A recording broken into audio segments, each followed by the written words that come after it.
The 1,000 injuries of Fortunato I had borne as best I could, but when he ventured upon insult, I vowed revenge. You, who so well know the nature of my soul, will not suppose, however, that I gave utterance to a threat. At length, I would be avenged. This was a point definitively settled, but the very definitiveness with which it was resolved precluded the idea of risk. I must not only punish, but punish with impunity. A wrong is unredressed when retribution overtakes its redresser. It is equally unredressed when the avenger fails to make himself felt as such to him who has done the wrong.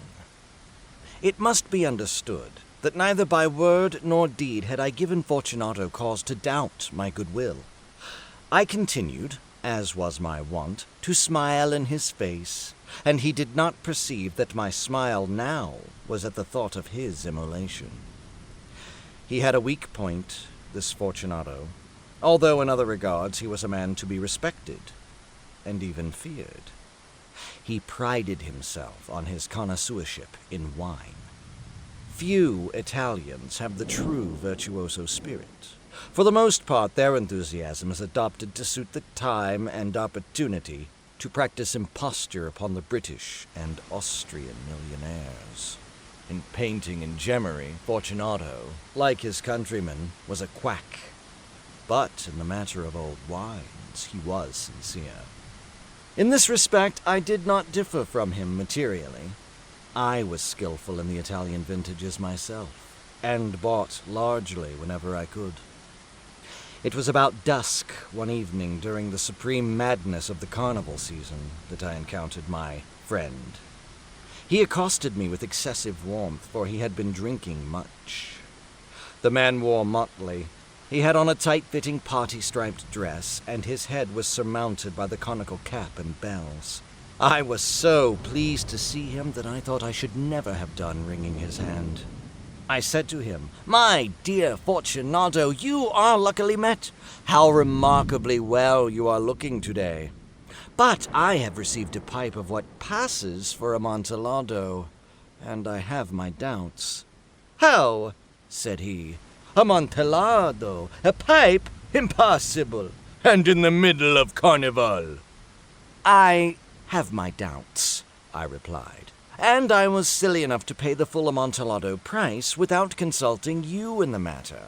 You were not to be found, and I was fearful of losing a bargain." "Amontillado!" "I have my doubts." "Amontillado!" "And I must satisfy them." "Amontillado!" "As you are engaged, I am on my way to Lucchesi. If anyone has a critical turn, it is he. He will tell me, 'Lucchesi cannot tell Amontillado from a sherry.' And yet some fools will have it that his taste is a match for your own. Come, let us go." "Whither?" "To your vaults." "My friend, no. I will not impose upon your good nature. I perceive you have an engagement. Lucchesi?" "I have no engagement. Come." "My friend, no. It is not the engagement, but the severe cold with which I perceive you are afflicted. The vaults are insufferably damp. They are encrusted with nitre." "Let us go, nevertheless. The cold is merely nothing." "Amontillado! You have been imposed upon. And as for Lucchesi, he cannot distinguish sherry from Amontillado." Thus speaking, Fortunato possessed himself of my arm. Putting on a mask of black silk and drawing a roquelaire closely about my person, I suffered him to hurry me to my palazzo. There were no attendants at home. They had absconded to make merry in honor of the time. I had told them that I should not return until the morning, and had given them explicit orders not to stir from the house. These orders were sufficient, I well knew, to ensure their immediate disappearance, one and all, as soon as my back was turned. I took from their sconces 2 flambeaux, and giving one to Fortunato, bowed him through several suites of rooms to the archway that led into the vaults. I passed down a long and winding staircase, requesting him to be cautious as he followed. We came, at length, to the foot of the descent, and stood together on the damp ground of the catacombs of the Montresors. The gait of my friend was unsteady, and the bells upon his cap jingled as he strode. "The pipe," said he. "It is farther on," said I. "But observe the white webwork which gleams from these cavern walls." He turned toward me and looked into my eyes with two filmy orbs that distilled the rheum of intoxication. "Niter?" he asked at length. "Niter," I replied. "How long have you had that cough?"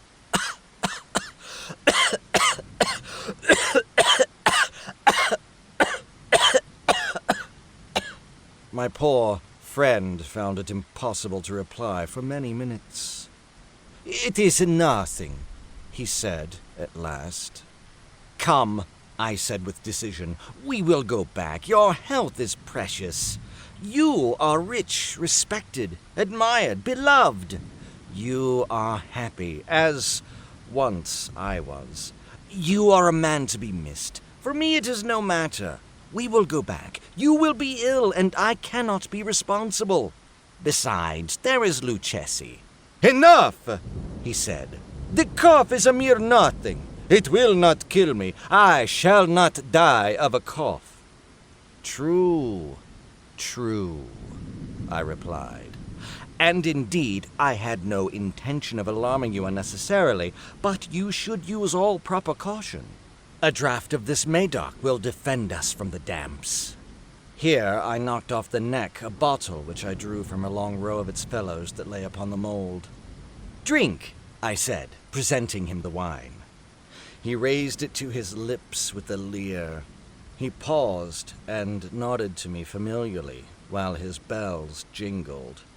"A drink," he said, "to the buried that repose around us." "And I to your long life." He again took my arm, and we proceeded. "These vaults," he said, "are extensive." "The Montresors," I replied, "were a great and numerous family. I forget your arms. A huge human foot d'or in a field azure. The foot crushes a serpent rampant whose fangs are embedded in the heel. And the motto, Nemo me impune lacessit." "Good," he said. The wine sparkled in his eyes and the bells jingled. My own fancy grew warm with the Medoc. We had passed through walls of piled bones with casks and puncheons intermingling into the inmost recesses of the catacombs. I paused again, and this time I made bold to seize Fortunato by an arm above the elbow. "The nitre," I said. "See, it increases. It hangs like moss upon the vaults. We are below the river's bed. The drops of moisture trickle among the bones. Come, we will go back ere it is too late. Your cough—" "It is nothing," he said. "Let us go on. But first, another draught of the Medoc." I broke and reached him a flagon of de Grave. He emptied it at a breath. His eyes flashed with a fierce light. He laughed and threw the bottle upward with a gesticulation I did not understand. I looked at him in surprise. He repeated the movement, a grotesque one. "You do not comprehend?" he said. "Not I," I replied. "Then you are not of the Brotherhood." "How?" "You are not of the Masons." "Yes, yes," I said. "Yes, yes." "You? Impossible! A Mason?" "A Mason," I replied. "A sign," he said. "It is this," I answered, producing a trowel from beneath the folds of my roquelaire. "You jest!" he exclaimed, recoiling a few paces. "But let us proceed to the Amontillado." "Be it so," I said, replacing the tool beneath the cloak, and again offering him my arm. He leaned upon it heavily.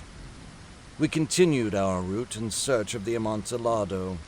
We passed through a range of low arches, descended, passed on, and, descending again, arrived at a deep crypt, in which the foulness of the air caused our flambeau rather to glow than flame. At the most remote end of the crypt there appeared another, less spacious. Its walls had been lined with human remains, piled to the vault overhead in the fashion of the great catacombs of Paris. 3 sides of this interior crypt were still ornamented in this manner. From the 4th, the bones had been thrown down and lay promiscuously upon the earth, forming at one point a mound of some size. Within the wall, thus exposed by the displacing of the bones, we perceived a still interior recess, in depth about 4 feet, in width 3, in height 6 or 7. It seemed to have been constructed for no especial use within itself, but formed merely the interval between 2 of the colossal supports of the roof of the catacombs, and was backed by one of their circumscribing walls of solid granite. It was in vain that Fortunato, uplifting his dull torch, endeavored to pry into the depth of the recess. Its termination the feeble light did not enable us to see. "Proceed," I said. "Herein is the Amontillado.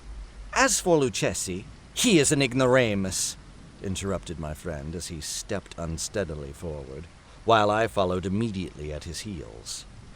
In an instant he had reached the extremity of the niche, and finding his progress arrested by the rock, stood stupidly bewildered. A moment more, and I had fettered him to the granite. In its surface were 2 iron staples, distant from each other about 2 feet horizontally. From one of these depended a short chain, from the other a padlock. Throwing the links about his waist, it was but the work of a few seconds to secure it. He was much too astounded to resist. Withdrawing the key, I stepped back from the recess. "Pass your hand," I said, "over the wall. You cannot help feeling the nitre. Indeed, it is very damp. Once more, let me implore you to return. No? Then I must positively leave you. But I must first render you all the little attentions in my power." "The Amontillado!" ejaculated my friend, not yet recovered from his astonishment. "True," I replied, "the Amontillado." As I said these words, I busied myself among the pile of bones of which I have before spoken. Throwing them aside, I soon uncovered a quantity of building stone and mortar. With these materials, and with the aid of my trowel, I began vigorously to wall up the entrance of the niche. I had scarcely laid the first tier of the masonry when I discovered that the intoxication of Fortunato had, in great measure, worn off. The earliest indication I had of this was a low moaning cry from the depth of the recess. It was not the cry of a drunken man. There was then a long and obstinate silence. I laid the 2nd tier, and the 3rd, and the 4th, and then I heard the furious vibrations of the chain. The noise lasted for several minutes, during which, that I might hearken to it with the more satisfaction, I ceased my labors and sat down upon the bones. When at last the clanking subsided, I resumed the trowel, and finished without interruption the 5th, the 6th, and the 7th tier. The wall was now nearly upon a level with my breast. I again paused, and holding the flambeau over the mason work, threw a few feeble rays upon the figure within. A succession of loud and shrill screams, bursting suddenly from the throat of the chained form, seemed to thrust me violently back. For a brief moment I hesitated. I trembled. Unsheathing my rapier, I began to grope with it about the recess, but the thought of an instant reassured me. I placed my hand upon the solid fabric of the catacombs and felt satisfied. I reapproached the wall. I replied to the yells of him who clamored. I re-echoed. I aided. I surpassed them in volume and in strength. I did this, and the clamorer grew still. It was now midnight, and my task was drawing to a close. I had completed the 8th, the 9th, and the 10th tier. I had finished a portion of the last and the 11th. There remained but a single stone to be fitted and plastered in. I struggled with its weight. I placed it partially in its destined position. But now there came from out of the niche a low laugh that erected the hairs upon my head. It was succeeded by a sad voice, which I had difficulty in recognizing as that of the noble Fortunato. The voice said, "A very good joke indeed. An excellent jest. We will have many a rich laugh about it at the palazzo. Over our wine." "The Amontillado," I said. "Yes, the Amontillado. But is it not getting late? Will they not be awaiting us at the palazzo, the Lady Fortunato and the rest? Let us be gone." "Yes," I said. "Let us be gone." "For the love of God, Montreso!" "Yes," I said. "For the love of God." But to these words I hearkened in vain for a reply. I grew impatient. I called aloud, "Fortunato!" No answer. I called again, "Fortunato!" No answer still. I thrust a torch through the remaining aperture and let it fall within. There came forth in return only a jingling of the bells. My heart grew sick on account of the dampness of the catacombs. I hastened to make an end of my labor. I forced the last stone into its position. I plastered it up. Against the new masonry, I re-erected the old rampart of bones. For the half of a century, no mortal has disturbed them. In pace requiescat.